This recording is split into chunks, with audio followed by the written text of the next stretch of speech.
विशेष प्रागाड़ पुनरीक्षण एसआईआर अभियान को लेकर जिलाधिकारी आशुतोष मोहन अग्निहोत्री ने शुक्रवार को कलेक्ट्रेट में प्रेस वार्ता की। डीएम ने बताया कि जिले की तीनों विधानसभाओं में कुल 1522 बूथों के माध्यम से 12,79,000 मतदाताओं तक गणना प्रपत्र पहुंचाए गए हैं। प्रत्येक मतदाता को प्रपत्र बीएलओ द्वारा घर घर जाकर उपलब्ध कराया गया है। जिलाधिकारी ने मतदाताओं से अपील की कि वे जल्द से जल्द अपने गणना प्रपत्र जमा करें। उन्होंने बताया कि एसआईआर अभियान 4 दिसंबर तक संचालित होगा।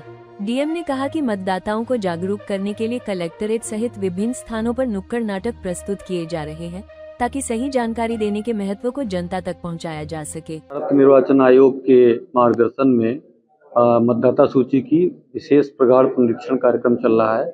जनपद कन्नौज में कुल 1522 बूथ हैं और 2025 की वोटर लिस्ट के अनुसार 12,89,000 वोटर्स हैं।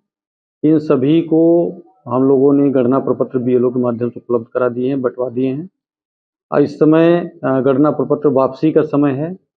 सभी मतदाताओं से अपील है कि गणना प्रपत्र में जो घोषणाएं हैं उन घोषणाओं को पढ़ लें और अपनी डिटेल्स भर लें और इन फॉर्म को भरने में बीएलओ पूरी तरह मदद कर रहा है और हस्ताक्षर कर लें। हस्ताक्षर करके बीएलओ को वापस कर दें। इस संबंध में भी बताना चाहूँगा कि मान्यता प्राप्त राजनीतिक दलों ने अपने बीएलए अपॉइंट किए हैं और ये बीएलए भी एक दिन में कम से कम 1-2 मतदाताओं से लेकर के अधिकतम 50 मतदाताओं के फॉर्म भरा करके बीएलओ जमा कर सकते हैं।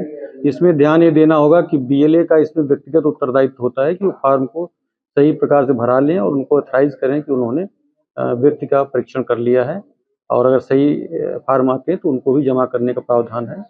जनपद में सभी ब्लॉक मुख्यालय पर हम लोगों ने ईएफ सबमिशन सेंटर बनाए हैं जहां पर हाई स्पीड इंटरनेट कनेक्शन है। बीएलओ वहां पर आते हैं और वहां पर हमारे मास्टर ट्रेनर हैं।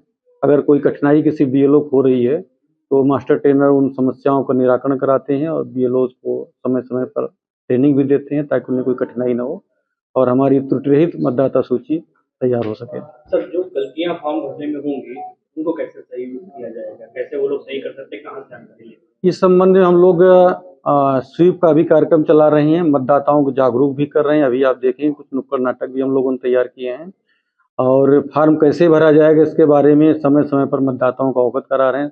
मीडिया के माध्यम से भी अवगत करा रहे हैं और नागरिकों को जानकारी भी दे रहे हैं।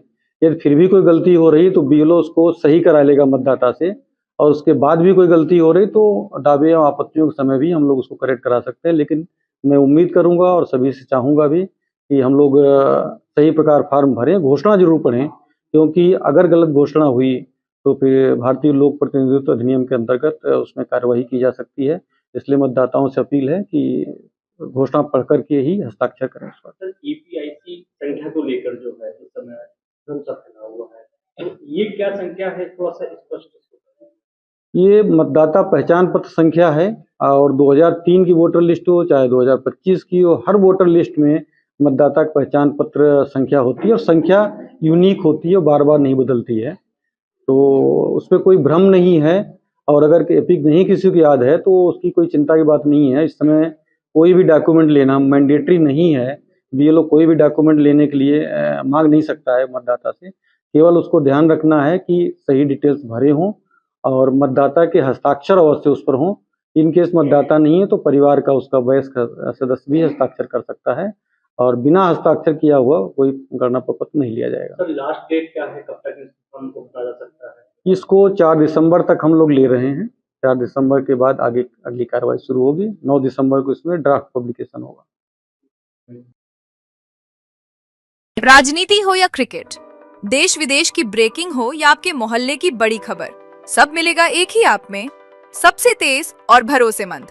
अभी डाउनलोड करें दैनिक भास्कर डिजिटल।